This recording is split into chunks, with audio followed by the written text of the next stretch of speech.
la tristesse arrive, je sais tu es là, toujours près de moi. Bon samedi, bienvenue à votre émission La Victoire de l'amour. J'espère que vous allez bien aujourd'hui, qu'on se prépare à vivre une belle journée. Et comme on le fait à tous les samedis, surtout en cette belle période de Noël, on rejoint notre amie, notre petite sœur sourire à nous, Sœur Angèle.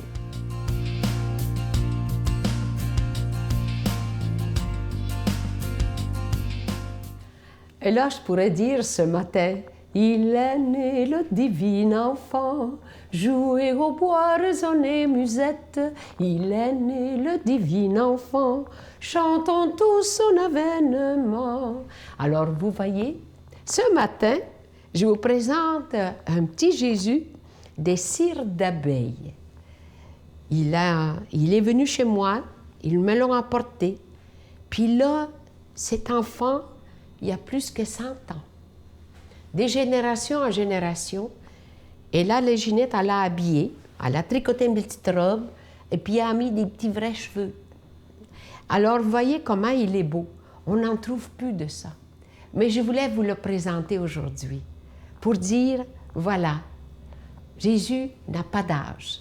Jésus, il est toujours le premier-né et le plus beau-né du monde. Alors, on a mis dans la lumière, on a mis évidemment le sapin. Au Québec, sans le sapin, il n'est rien qui existe.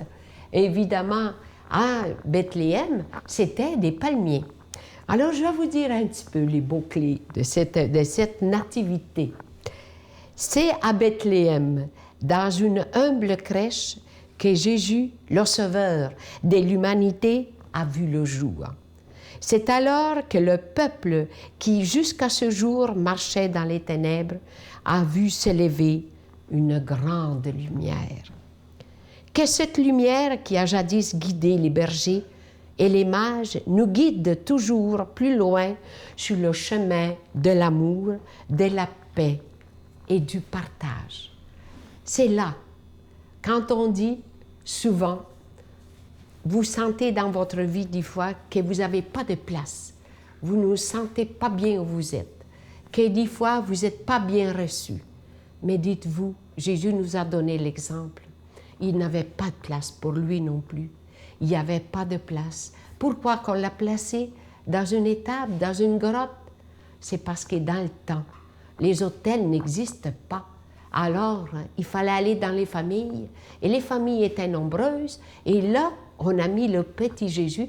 Quand vous allez à Bethléem, vous allez voir au champ du berger où Jésus est né.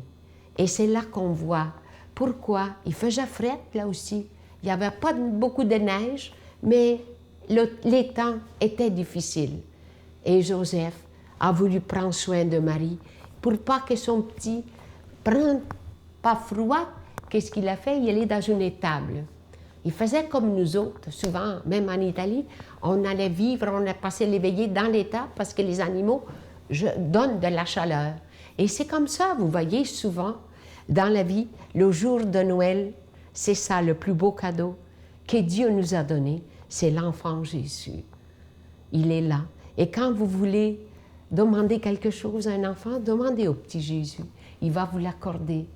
Et là, nous sommes rendus à la grande nativité, que c'est l'amour lui-même, la lumière et la paix.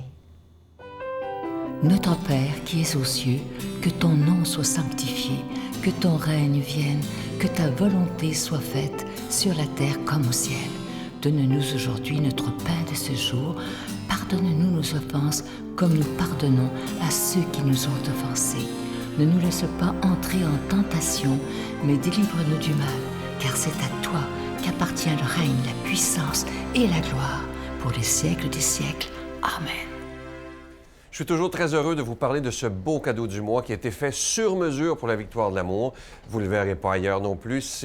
Vous le voyez sur Angèle qui le porte fièrement parce qu'elle aime donc ce cadeau-là parce que c'est original. Alors, c'est un beau collier qui est avec une croix. C'est noué avec un ictus qui était le premier signe des chrétiens. Et évidemment, le collier plaqué argent orné de zircon bleu déjà béni. Vous le voyez à l'écran, il est absolument magnifique. Et je sais qu'il y a des gens qui voudront aussi avoir l'ange de Noël qui est toujours disponible. Il est lui aussi plaqué argent, orné de petits zircons et il est déjà béni. Merci. Vous savez, quand on vous demande surtout un don spécial dans la période de Noël, c'est comme si on faisait un petit cadeau à Jésus en disant « Ces sous-là, ça sert à annoncer ta parole. » Et on sait que dans la période de l'humanité qu'on vit présentement, il est temps plus que jamais d'annoncer ce Jésus qui est le prince de la paix. Je vous donne l'adresse. La Victoire de l'amour, casier postal 120, succursale Boucherville à Boucherville, le J4B 5E6, je vous la redonne. La Victoire de l'amour, casier postal 120, succursale Boucherville à Boucherville, le J4B 5E6, également par téléphone, par carte de crédit, dans le 514-523-4433, 523-4433 ou sans frais, le 1-888-811-9291. 1-888-811-9291 et aussi sur notre site Internet, une façon simple et sécuritaire de faire votre don et très rapide également, le www.lavictoiredelamour.org et vous recevrez également un reçu pour fin d'impôt. Merci de tout cœur de votre offrande spéciale en cette période de Noël.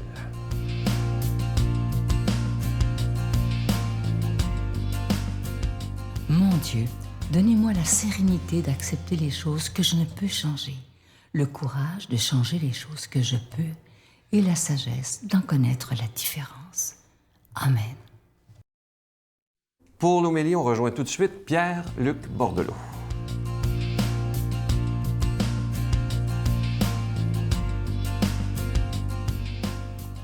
Évangile selon saint Matthieu, chapitre 10, versets 17 à 22. Jésus disait à ses disciples, « Méfiez-vous des hommes. Ils vous livreront aux tribunaux et vous flagelleront dans leurs synagogues. Vous serez traînés devant des gouverneurs et des rois à cause de moi. Il y aura là un témoignage pour eux et pour les païens. Quand on vous livrera, ne vous tourmentez pas pour savoir ce que vous direz ni comment vous le direz.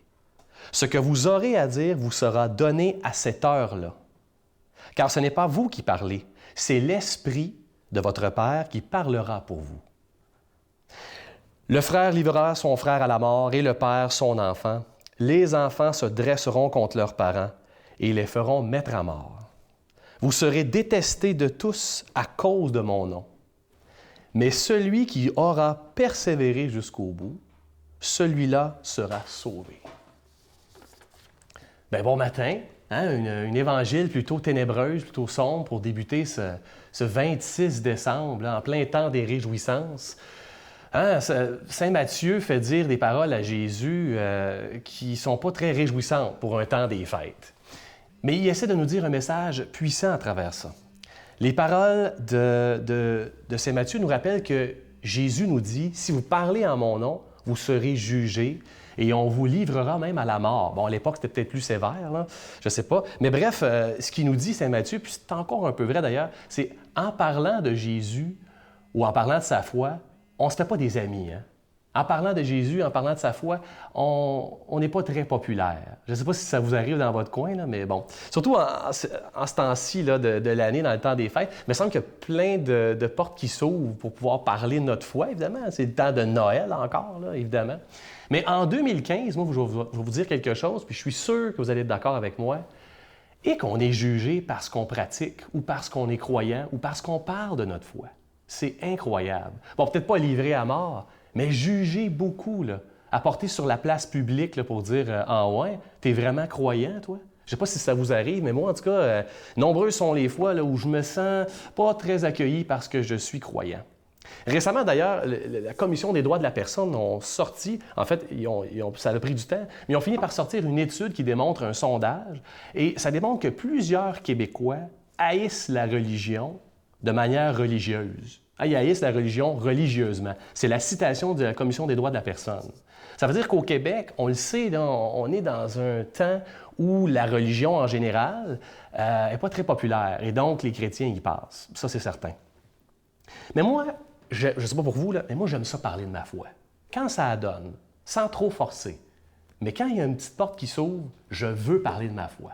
Je veux nommer Jésus. Je veux dire que je suis chrétien. Les gens ont besoin d'entendre un témoignage.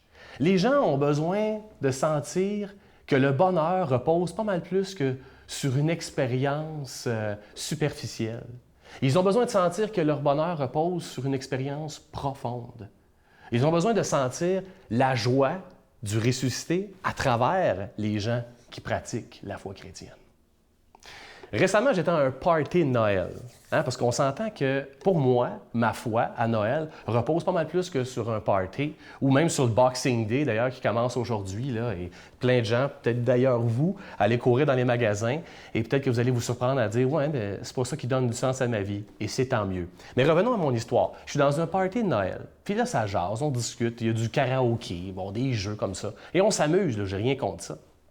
Mais là, à un moment donné, je ne sais pas pourquoi, mais je discute avec Pascal. Puis j'ai une conversation intéressante avec lui. Puis, à un moment donné, ça finit par parler de Noël, le sens de Noël. Et j'y ai demandé, je dis, mais toi, qu'est-ce que tu fêtes à Noël? Puis il me fait la réponse classique. Il me dit, c'est un temps de réjouissance, c'est un temps de famille, un temps de rencontre. Et il finit par me dire, c'est un temps de party. Et là, on dirait qu'à ce moment-là, je pense que la parole de Matthieu prenait vie en moi, parce que j'y ai dit, en tout cas, pour moi, Noël, c'est plus qu'un party. C'est plus qu'un party, c'est de me laisser porter par la parole de Dieu et de la porter aussi. Oh, là, j'avais un gars un petit peu intrigué, même qui avait un malaise, mais il a fini par me dire « Qu'est-ce que tu veux dire? » Je veux me laisser habiter par quelque chose de plus grand que moi, et c'est ma foi. Seule ma foi qui peut l'apporter. Et pour moi, Noël, c'est la naissance de la lumière au cœur des ténèbres, qui me rappelle que ma vie, c'est plus qu'un party. Ma vie, c'est de la parole de Dieu que je veux porter. Là, je l'avais intrigué. Puis au-delà du jugement, dans son regard, j'ai senti un intérêt, de l'accueil. J'ai senti de sa part une ouverture. J'ai senti qu'il était prêt à écouter ça. Et la parole qui prenait forme, c'était vraiment « Ce que vous aurez à dire vous sera donné à cette heure-là ». J'avais jamais pensé que j'aurais pu dire quelque chose de semblable. Mais à ce moment-là, on dirait que c'était plus fort que moi. Pourquoi? Je me suis laissé habiter par le désir de parler de Dieu. Moi, c'est ce que je vous souhaite. Pendant ce temps des fêtes, il reste encore des temps de party, comme on dit. Laissez-vous habiter par la parole de Dieu pour que vous puissiez la porter pendant ces temps de party. Pour que vous puissiez avoir le petit moment, la porte qui s'ouvre, pour faire en sorte de dire aux gens que c'est important, au-delà des festivités, au-delà du temps des fêtes, c'est souvent ça qu'on va dire, qu'il y a encore Noël, qu'il y a des chrétiens qui pratiquent et qu'on fait en sorte de le célébrer. Et dans ce temps des fêtes, moi, j'aimerais qu'on puisse dire aux gens qu'on puisse porter la parole, qu'on puisse l'emmener plus loin. Alors, je demande à Dieu de nous bénir au nom du Père et du Fils et du Saint-Esprit. Amen. Je vous salue Marie, pleine de grâce. Le Seigneur est avec vous. Vous êtes bénie entre toutes les femmes, et Jésus, le fruit de vos entrailles, est béni. Sainte Marie, Mère de Dieu, priez pour nous pauvres pécheurs, maintenant et à l'heure de notre mort. Amen. Je vous invite à être avec nous demain, une belle émission. Je reçois M. Claude J. Melançon. Vous allez voir, c'est toute une histoire extraordinaire, un homme d'une grande foi, mais qui avait eu un enfant lorsqu'il était jeune, qu'il n'avait jamais revu, parce que ça a été une histoire d'un soir. Il s'est marié et un jour, il a avoué à sa femme qu'il avait une fille, qu'il a retrouvée. C'est des beaux moments, vous allez voir, remplis de pardon à cette période de Noël. Et ceux qui chanteront pour nous, Tocadéo, vous allez voir, ce sera des beaux moments. À demain. Si j'avais pas la conviction profonde que le pardon et l'amour peuvent coexister, en fait, côte à côte, parallèlement, moi, je désespérerais de l'avenir de l'homme. Noël, c'est l'amour, viens chanter, toi mon frère.